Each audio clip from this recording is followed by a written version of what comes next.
Assalamualaikum warahmatullahi wabarakatuh. Perkenalkan, nama saya Syakira Rabani Masum dari Fakultas Keguruan dan Ilmu Pendidikan Program Studi PGSD. Di sini saya akan menjelaskan materi tentang pembahasan dasar-dasar geometri. Oleh karena itu, langsung cek videonya ya.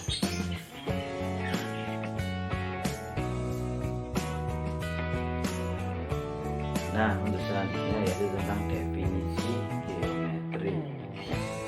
Apa sih definisi? Ya, definisi adalah sebuah pengertian. Di definisi geometri ada sebuah pengertian tentang geometri. Di sini ada beberapa konsep. Itu ada 3 konsep, saya ambil 3 konsep yakni secara menurut etimologi, secara menurut harfiah, dan juga menurut KBBI. Secara etimologi yaitu geometri yaitu geo yang artinya bumi dan meter artinya pengukuran. Jadi dapat disebutkan bahwa etimologi adalah seni pengukuran tentang bumi. Nah, kemudian menurut harfiah adalah pengukuran tentang bumi atau cabang matematika yang mempelajari tentang hubungan suatu bidang atau suatu bidang ruang. Kemudian menurut KBBI yakni cabang matematika yang menyelidiki atau mengidentifikasi menerangkan sifat-sifat garis, sudut, bidang, dan lainnya. Kemudian menurut para ahli matematikawan saya ambil menjadi 3, yakni menurut Klemes, menurut Ismiati, dan menurut Juta. Menurut Klemes adalah membangun konsep dimulai mengidentifikasi, setelah diidentifikasi terlebih dahulu, setelah diidentifikasi kemudian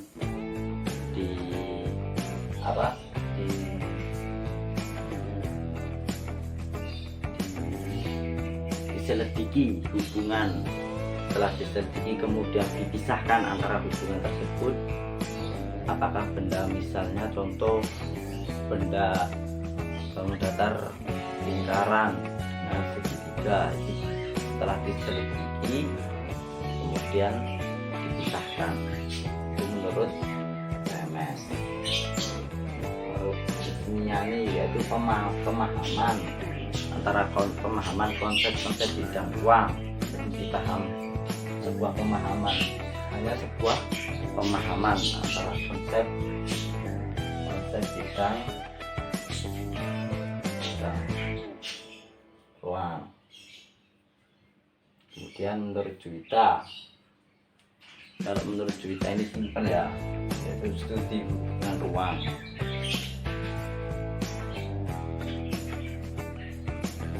Nah, kemudian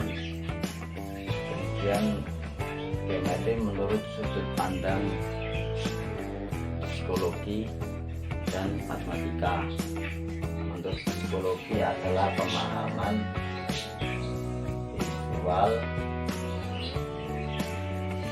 mengenai pola bentuk,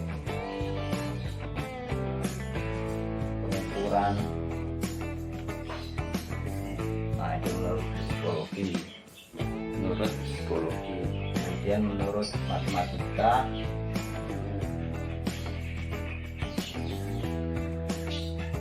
pendekatan.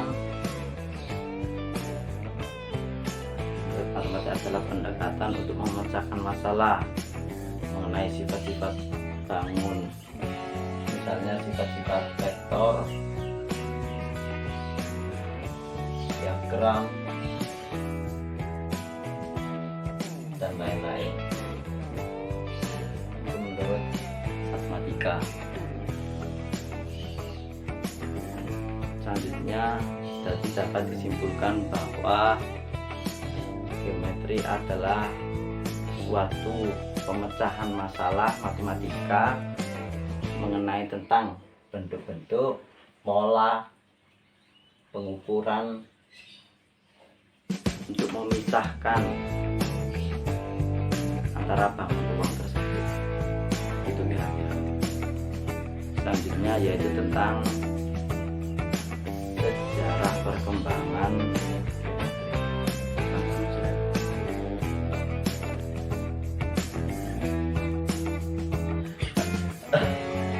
selanjutnya yaitu tentang sejarah perkembangan geometri. Nah, sejarah ini ada 3 tempat: di Mesir, Yunani, di India, di Cina. Penjelasan yang pertama yaitu tentang geometri di Mesir. Geometri di Mesir ini ditemukan oleh Papyrus atau disebut dengan Ahmed Papyrus, dan itu memberikan informasi bagaimana bangsa Mesir dalam menghitung lingkaran dan juga menghitung. Tak diketahui tersebut, akhirnya bangsa Mesir menyebar ke Babilonia atau disebut dengan bangsa Yunani.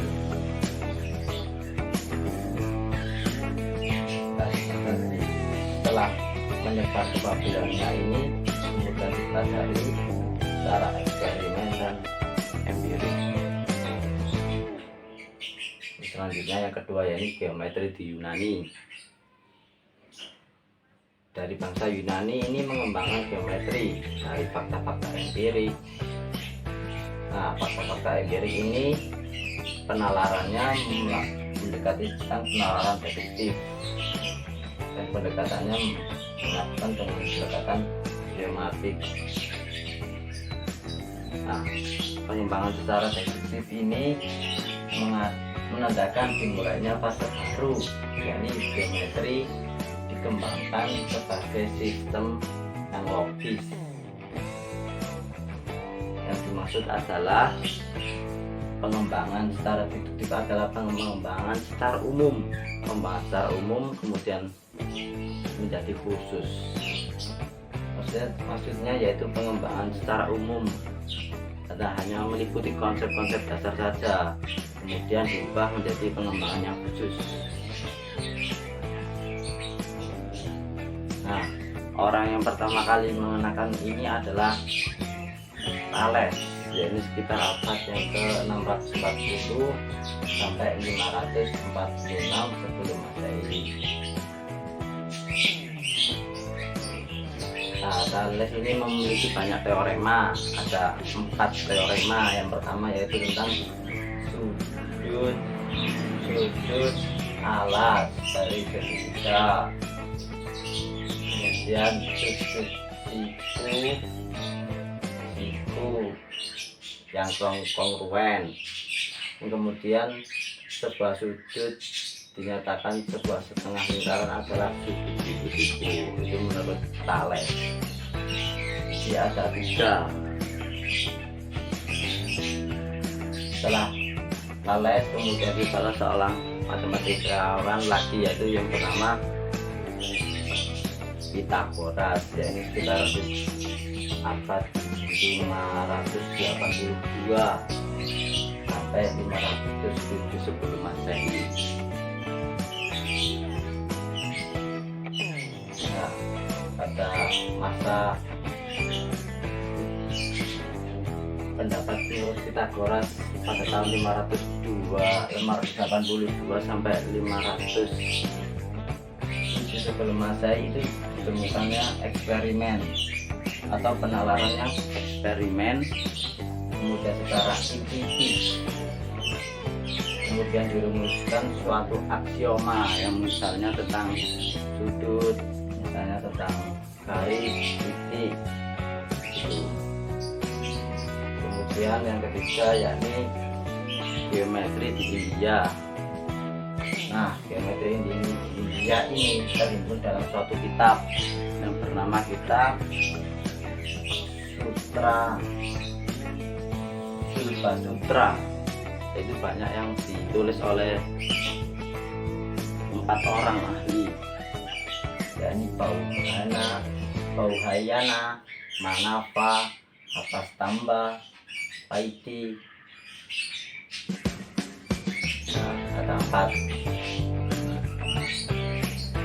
Kemudian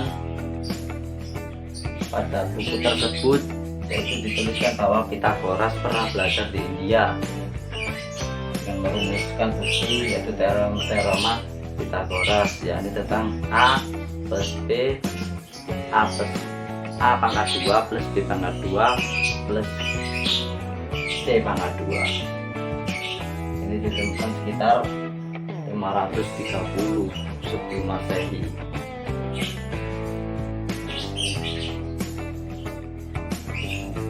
Kemudian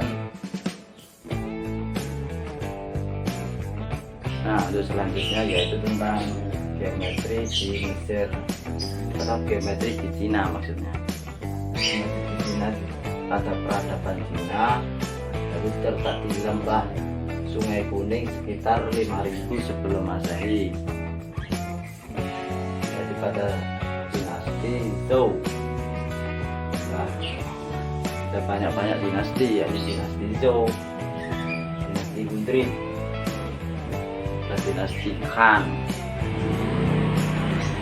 Pada dinasti Hunrin ini ada seorang matematikawan yang bernama Masiermo dengan menyatakan prinsip atau juga dikenal bisa sigma F, atau bisa kita dalam matematika kira-kira pada kelas SMP, yakni kelas 3, yaitu ini menyatakan rumus ini. Kita mempelajari tentang rumus ini, sigma n sama dengan 1 per 2n sama dengan 1.